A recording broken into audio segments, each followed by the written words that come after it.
Hey there, Palm Mute Maniac here, and this is going to be a new sub-series that I'm creating for my Noob videos, and it's going to be all about accessories. In this video, we're going to cover accessories, what they're, in general, what they're good for, whom each version is good for, and how to farm them. And then I will make one additional video, one for each type of accessory, and what some goals are and what the potential is for each one. So to start, what we're going to do is we're actually inside of the, by the way, Palm Mute Maniac, if you like King God Castle content, please subscribe, please like the video. Anyway, so we're inside of the inventory panel in the barracks, and in order for you to even get accessories, you will need to beat all of this, get all of these, get really good, and then you're going to need to be able to get a team strong enough to beat these corruptions. You only need to beat the first one to start getting some of these accessories. So you can get them from Dragon Slayer Invasion, Void Elf Invasion, Eastern Army Invasion, and the Dragon Invasion's coming, and there's going to be a new accessory that I think is going to make Chunga and Jinju amazing. I think it's going to be a melee spell power accessory. That's my speculation, but I won't talk too much about that. The other way for you to get accessories is to go to your Dominion, and once you're actually in the corruption chapters, you can start doing things like corrupted Eastern Army and corrupted chapters that are like 11, 12, and 13. And you will start getting rewards that are in the deep corruption. You'll start getting deep corruption tokens for those Dominion rewards. So if your team is not quite strong enough to really do a lot of farming, then what you could do is just get as far as you can. And then when you're doing your Dominion, what you're going to want to do is keep re-rolling your Dominion until you see like Eastern Army stuff like this. If I play this, my reward, I'll show you, my reward will be regular stones, but I'm not going to get deep corruption. So what I'll do is I'll say nope to this. I will spend some vitality. Undead's not going to give it to me. These guys aren't going to give it to me. You kind of have to... This won't work. Okay, now this is Annihilate Dragon Slayer. This is a corrupted version of 11. So this will. And if you look, you'll get corruption stones. Also, you never want to fight superior. Always fight far superior. You end up getting more bang for your buck on these stones because you get bonuses. So far superior is where you want. So I'll get 200 of these deep corruption tokens that I could use to start buying corruption stones. Now you do have to unlock things by beating phase 15 chapter, so there's that as well. When I go back in to my deep corruptions, like some of these won't be available unless you beat phase 15 of whatever's holding you back, right? So you will have to get a team good enough to farm at least a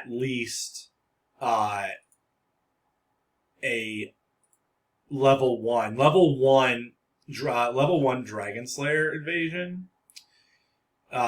This is a weird. I don't think this is called Dragon Slayer. This is like the Reflect Crew. If you could beat this at level 1, you could start farming Fear Set and Steel Set. Steel Set is a fantastic accessory that you definitely need lots of to push higher than this. The Steel Set's going to let your tanks take a lot more damage. going into Void Elf Invasion, the first couple rounds of this, there are a lot of team comps that can survive through these, and Sharpness set and Wind set are extremely strong. They both are really good. You're definitely going to want to farm a lot of this and start building some of these. And then, of course, Barbarian set is strong for 3 specific characters, and Ocean set is for all your Link heroes. Okay, so you're definitely going to want to beat this.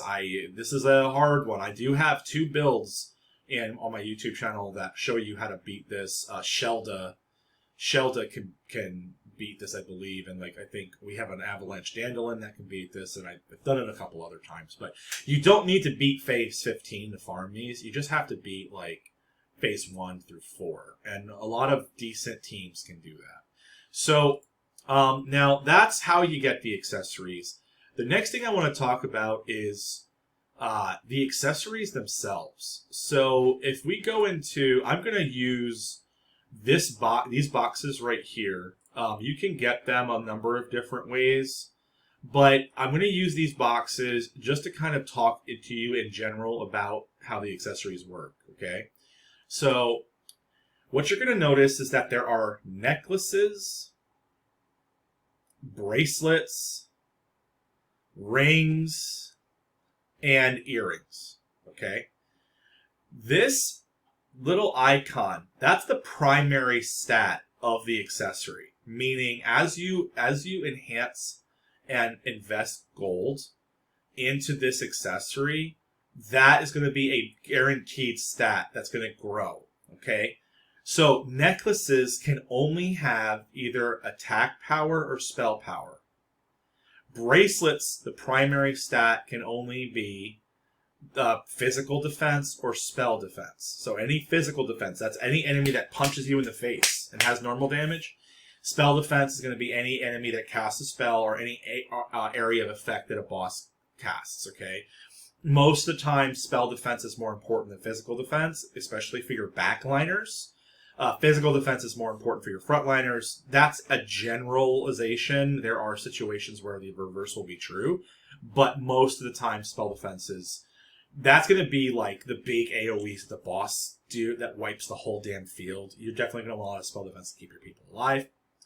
Then you have, in your rings, your bonus stats are going to be HP, health points, attack speed, menace, and guard.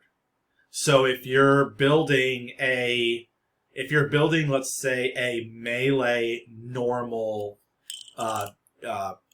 build, then you might want 2 attack bonus necklaces, a physical bonus bracelet, and maybe an attack speed ring, right? That might be how you do your build. In the earrings, you have the physical critical damage, meaning if you do a critical hit, this will give you a bonus to the critical damage that you get. This is the same thing but for spell. If your spell happens to hit critically, which is a percentage chance, then this enhances the scale of that damage. Then in earrings, you also have physical defense as well as spell defense, and you have something called special damage.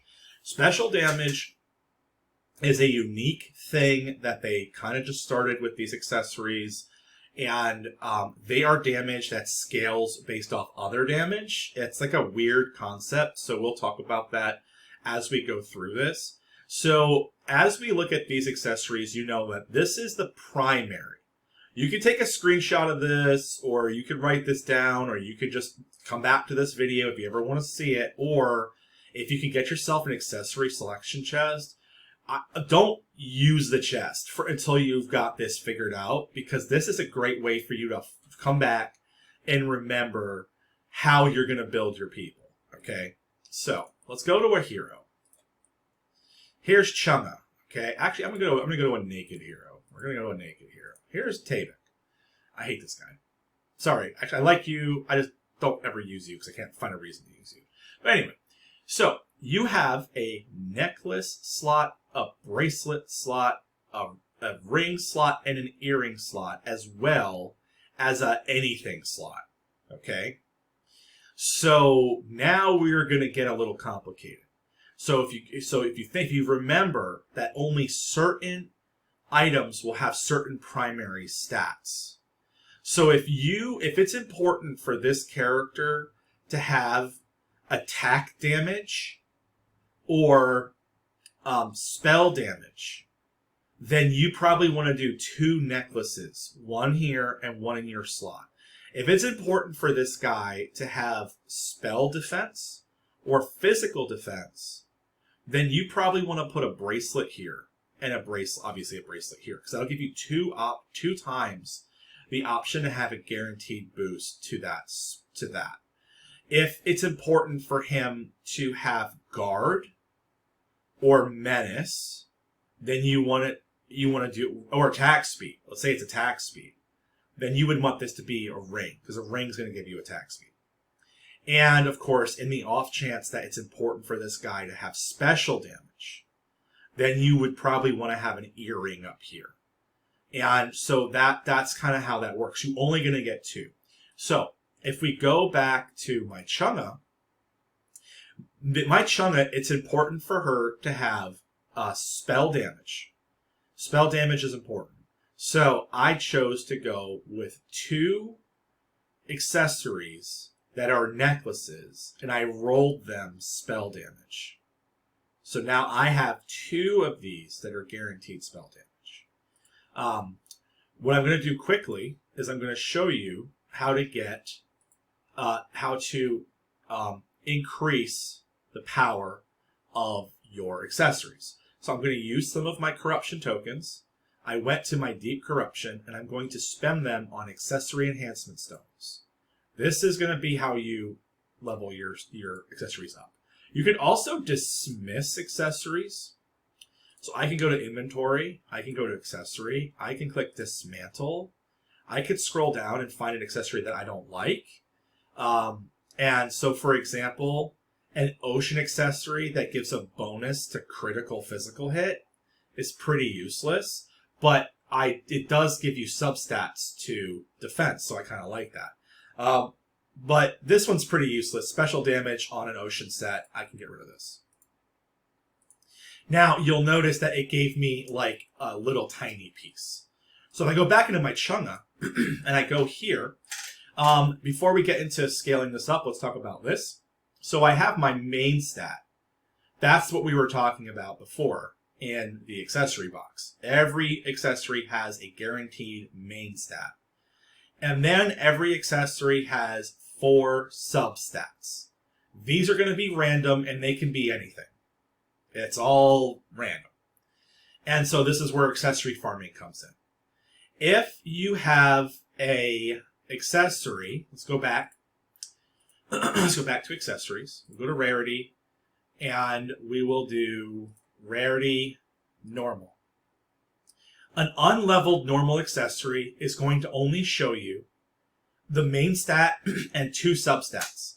You will not know what the 3rd and 4th substat is until you level it past a certain point. It's like 8 or 12. And you won't know what the 4th substat is until you level it to 16. So you're taking a pretty big gamble when you do this. If you were to look at a rare accessory, then at the lowest level, you're going to notice it's going to show 3 stats. These are level 1. See level 1 next to it? It's going to show 3 stats. So that's going to give you at least 3 stats that you'll be able to visibly see 3 stats that you might like. And then, of course, there is the unique accessory. There's nothing unique about these. They just happen to let you see what the 4th stat is at level 1. This lets you invest wisely. So you can have all the confidence in the world that, oh man, I can see all 4 stats. So I know that if I invest in this, I'm going to get the thing that I want. Like hypothetically, let's see if I can find a 4 stat that I think is really good. Not a lot of 4 stats that are solid. I mean, hypothetically, this is a great one for Dandelion.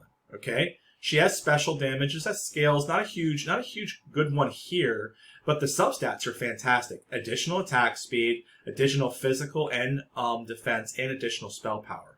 So this is pretty solid in terms of substats, but pretty weak when it comes to main stat. The special damage doesn't really help Dandelion all that much, especially not with this. Another great example would be, let's see, I know I have some critical ones. This is a fantastic one on Garam, okay?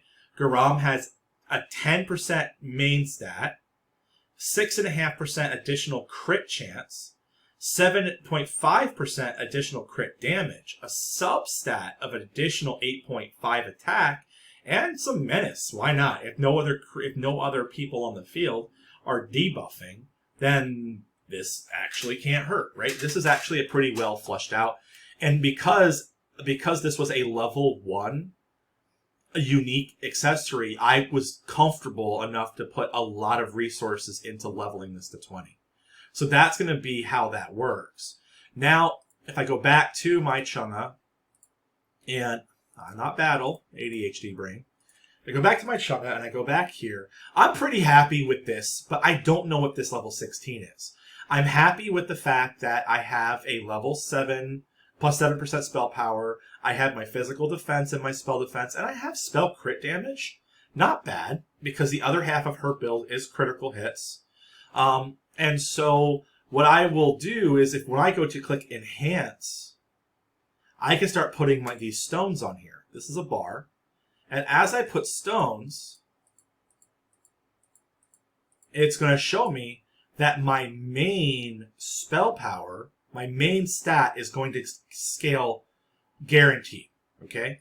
Now, if I go back to my level 11, I don't think I'll be able to get this to level 16. So let's dip out. Let's go to let's go to another one that has this level. So these are level 1. Okay? So this is my level 1 ocean set.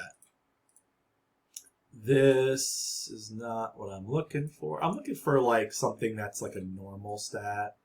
Sure. So this is normal. So see how it says unlocked at 12? I don't get to see what this even is until I roll to 12. So if I click Enhance and I bring this to level 12, oh, I can't. I don't have enough stuff. If I did, I'd be able to see what this is. And it could be terrible. It could be like spell damage, or it could be special, right? Something that doesn't really matter for her. I mean, spell damage would be great, but special wouldn't be great for her. So that's just something to kind of consider when you're doing your unlocks. However, these accessories have a direct impact power level of these tier C and tier D characters.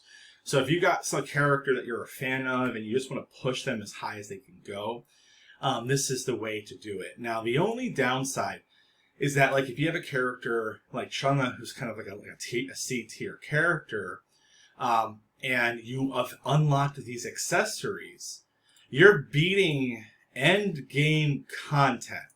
You're beating this end game content to boost a character, and ultimately, this type of character is only really going to be good beating normal content. So we're still waiting for newer accessories to come out to push these heroes even further. But there are plenty of heroes right now that get broken, that get absolutely broken because of these accessories. And that's really where you can do some interesting experimentation with things. So like Chunga, for example, there's a limit, but for other characters, these accessories go all the way. And so that's going to be it for this video. I'm going to be diving into this stuff, what each set does. I'm going to dedicate a video for each one, and kind of go over all that. But this video pretty much covers how to get the accessories, like we talked about, how to roll the accessories, and how to do your planning. And that's really where you're supposed to think, is planning. So if I have my Chunga, for example, and I have to pick some stats, right? I might go, okay, well, my stats, I'm looking for spell power, I'm looking for physical defense, and I'm looking for spell defense. And if I can get some crit, I'll get some crit. So, and then what I'll do is I'll start hunting and planning my accessories based on these substats that I'm looking for. There's a really powerful tool. It's here. It's this right here. So I can go in here, click this, and I can go, I'm looking for win set that has a main stat of spell power and has a secondary stat, see these little numbers, of spell defense, and has the last stat of, let's say, physical defense. So now I have a win set that's going to show that I'm going to only see accessories down here that have the things that I'm looking for. And that's really powerful. Now, one thing that kind of sucks, and I wish One Piece didn't do this, is that you can only have up to 300 accessories unless you press this little plus sign and start spending 10 gems for 10 more slots. 1 gem per slot, basically. You can go apparently as high as 800 slots, but in the beginning you'll only have 300. There are 50 something characters. Each character can have accessories, so like 56 characters, I think, times 5 accessories. Like, there's not a lot of room. There's like not a lot of room for. Yeah, you need more. You need to farm because you're going to be rolling accessories all the time. Another thing that kind of sucks is that, like, when you go to farm accessories, you don't really know what you have. Occasionally you'll say, like, this is a new accessory. But if you were to go to your deep corruption and buy accessories, let's say you buy, like, 10 new steel accessories, it'll just say, you have them, but you have no idea what you rolled. It's not like when you go into,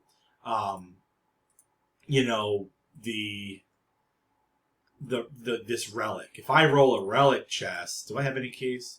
If I roll this, I get to see and click on, like, what I got. I mean, I can't click, there's no stats here.